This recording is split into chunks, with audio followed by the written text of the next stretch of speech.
The Sunrise on the Reaping is the most recent Hunger Games book. It's personally one of my most anticipated books for 2025 as it explores one of the most beloved characters from the Hunger Games, Haymitch Abernathy. The Sunrise on the Reaping explored Haymitch's past, through his experiences in the Hunger Games, and how he turned into the mentor that Katniss would eventually meet decades later. This book was a heartbreaking roller coaster of emotions, filled with plot twists, deaths, and many references to not just the Hunger Games trilogy, but also the Ballad of Songbirds and Snakes, or the other prequel I talked about back in 2020. Through all of these, The Sunrise and the Reaping provided critiques on propaganda and media, which I found really interesting from the author, or Suzanne Collins, but one thing really stood out to me, and that was Haymitch's character. I love reading Haymitch's perspectives in this book, and I realized that it was because he was so similar to Katniss Everdeen. Reading the original trilogy from Katniss's perspective made me empathize with her a lot, and I personally think she's one of the strongest characters in all of fiction. She's been through too much, but still manages to stand strong for what she believes in, and I soon realized that Haymitch was the exact same way. In the trilogy, I already noticed how similar Katniss and Haymitch are. I mean, Peeta also pointed this out a lot of times too, but I never got to fully think about it until The Sunrise and the Reaping. After finishing this book, I would even say that Haymitch and Katniss are two sides of the same revolution, but the only difference is how they ended up. They are almost polar opposites there. Or in Plutarch Heavensby's words in The Sunrise on the Reaping, Katniss was luckier but the exact same as Haymitch. In this video, I'll be expanding on this idea more to explore Katniss and Haymitch's similarities to see how both were turned into an example, with Katniss becoming a beacon of hope, while Haymitch turned into a cautionary tale for Katniss if she hadn't succeeded in her revolution. As expected, there will be spoilers following this, so beware for those who haven't finished the new Hunger Games prequel. And with that, let's get started. Let's begin with the basics, and these are self-explanatory if you're familiar enough with the Hunger Games. Both Katniss and Haymitch were born in the Seam, or the poorest sector of District 12. They both lost their fathers in a mining accident and had dark hair and gray eyes. For movie fans, this will come as a shock since Woody Harrelson, or the actor who played Haymitch in the movies, had blonde hair and blue eyes. However, these physical traits were actually known to be from people of the merchant sector, or the richer part of 12. Since Haymitch lived in the Seam, his book version actually had dark hair and gray eyes, just like Katniss Everdeen. The similarities do not stop there. Haymitch and Katniss were both the main providers of their families and loved a younger sibling. For Katniss, she hunted and traded for her mother and sister Prim, while Haymitch did all sorts of jobs trying to provide for his mother and younger brother Sid. Interestingly, both Katniss and Haymitch were pulled into the Hunger Games but were not raped. Katniss volunteered to save her sister Prim, while Haymitch was illegally raped when he got in between peacekeepers to save his girlfriend Lenore Dove. Both Katniss and Haymitch were protectors of a fellow tribute in the arena and were unable to save them. For Haymitch, there were a lot of people. Beatty's son Ampert, his fellow district tribute Llewellyn McCoy, and another tribute named Welly, while Katniss had Rue. Aside from this, both Haymitch and Katniss won their respective Hunger Games and made an act of defiance against the Capitol during their games. Katniss did this when she and Peeta attempted to kill themselves with nightlock berries, while Haymitch literally exploded the arena with the help of Beatty's plan. Both were acts of rebellion, but this is when things get interesting. At this point, Katniss and Haymitch were both declared victors, even after defying the Capitol, but they ended up taking very different paths. Katniss was mainly left unscathed to go to District 12, but Haymitch had tragedy waiting for him. He lost his mother, brother, and Lenore Dove in the blink of an eye. All of these people meant the world to him, and President Snow took them all away. Haymitch turned into a drunkard who tried to forget, while Katniss lived kinda peacefully if you compare it to Haymitch in Victor's village for a while until catching fire. This contrast is so huge, and I want to talk about this, because a question that hits readers about this is, why was Haymitch punished while Katniss wasn't? This was something that also came to me when I read The Sunrise and the Reaping, but I tried to think about it more, and realized that there was something different between Katniss and Haymitch, specifically about their act of rebellion and their influence in the Capitol. So let's talk about Haymitch first. Compared to Katniss and Peeta, Haymitch had some lukewarm reviews from the Capitol citizens. Haymitch literally scored a 1 in training, which was the lowest score given to any tribute during that time, so he became a topic of gossip and criticism to the Capitol. However, after his charming rascal personality in his interview with Caesar Flickerman, the capital citizens grew to like Haymitch. On the other hand, though, Snow was not happy with Haymitch because of too many moments that Katniss would never even dream of doing in her first book. Haymitch pretty much rebelled multiple times against the capital, be it placing Luella McCoy's dead body in front of Snow to make a power statement, to running with Lulu in the arena after her death and refusing to give her away to the capital, drinking all of the milk so that Snow wouldn't have it in Plutarch's mansion, and to literally exploding the arena in his last moments in his Hunger Games. All of these were not publicized to people, and only Snow, Plutarch, and Haymitch truly knew about them, and Snow was not a fan of any of that. But overall, if you take it in a more general perspective in the capital, Haymitch was popular enough to get a few sponsors, but it was not on the same level as Katniss and Peeta. So let's head to Katniss and Peeta. Katniss and Peeta were adored for the entire star-crossed lover story that they went with, and they were so loved in the capital and the districts. So let's analyze the revolutionary act that Katniss and Peeta did. So this involves them trying to eat the nightlock berries to die together, and this was a very subjective scene in the capital. People like Snow were worried about a rebellion, while some found it as an act of desperate love. This was evident when Snow told Katniss to convince everyone that she was in love with Peeta to quell down any signs of rebellion. Snow decided to use this narrative instead to scare Katniss away from being the symbol of a revolution, therefore controlling her to play his game.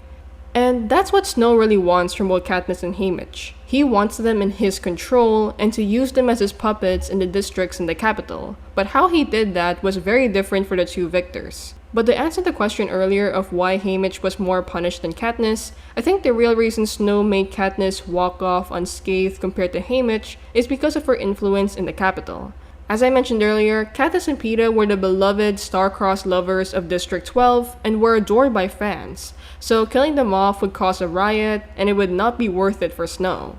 In Mockingjay, he even said that he doesn't kill carelessly because he dislikes wasting things. So it's clear that he decided to use Katniss as some sort of an asset instead. Interestingly, Snow wanted to do the same thing to Haymitch. If killing off Haymitch's loved ones was bad enough, well, like I said earlier, Snow wanted to use Haymitch to influence the districts just like Katniss, but in a more subtle approach. Since Haymitch won his Hunger Games, Snow decided that Haymitch would be a good example for the districts to look at whenever someone tries to defy the capital. Haymitch had no loved ones, no home, was constantly drunk, and overall not someone you want to be in the future. Snow made Haymitch into a cautionary tale for the districts to not rebel, as every year, and every Hunger Games, Haymitch would be forced to go through the process of being up on stage, wasted from drinking, and showing everyone just how powerful the capital is. Haymitch became an example, and Snow wanted to use Katniss the same way to quell the rebellions. Seeing that Katniss and Peeta were so loved by not just the districts in the capital, he decided to control them from the inside instead by manipulating their actions to appeal to the districts in the capital based on his wishes. Throughout this video, I've mentioned the revolution against the capital. Katniss and Haymitch were both involved in the process, but from new information that we got from the Sunrise and the Reaping, we realized that Haymitch was the start of it. Haymitch was approached by an interesting character we actually got to meet in the original trilogy, Plutarch Heavensbee. Plutarch is hands down one of the most intriguing and intelligent characters in the Hunger Games, as he literally managed to persuade and kind of manipulate Snow, Coin, Katniss, and Haymitch all at once.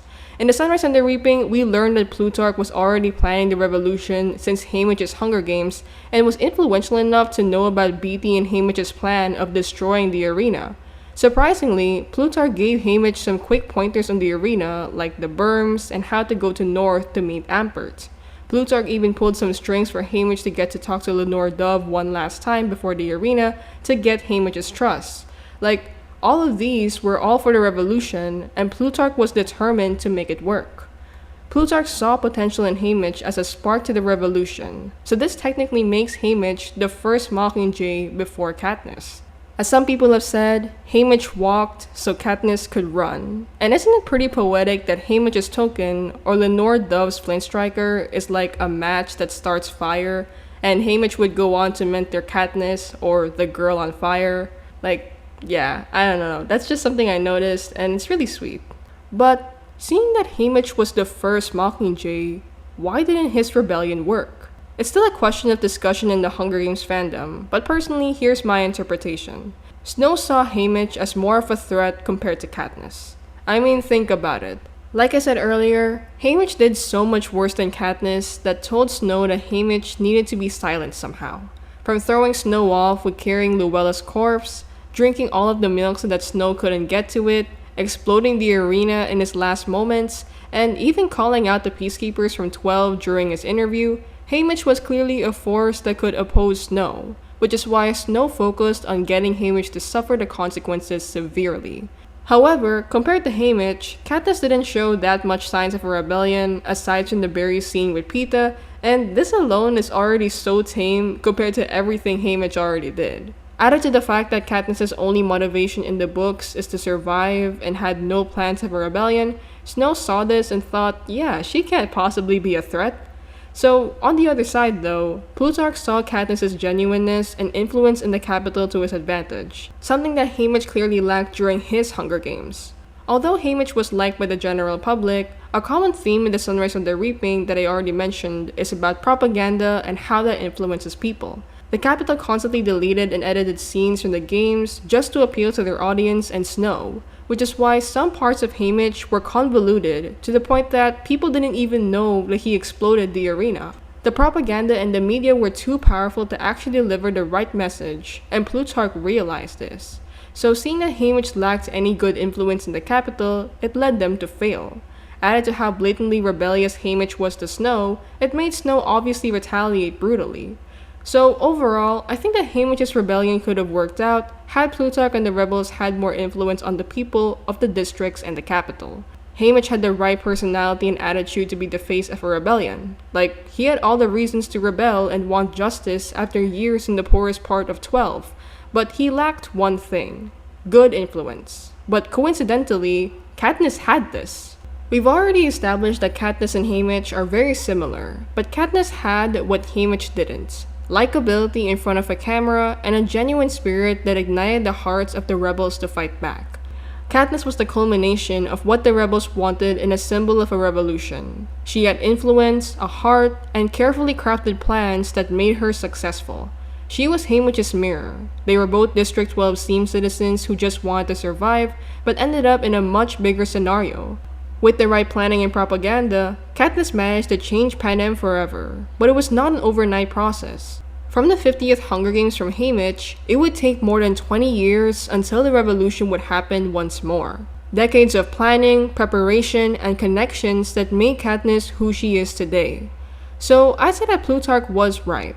We've already went through just how similar Katniss and Haymitch are, but Katniss was indeed the luckier version. She just happened to be the same District 12 tribute like Haymitch, who was reaped around the years where a revolution was already being finalized.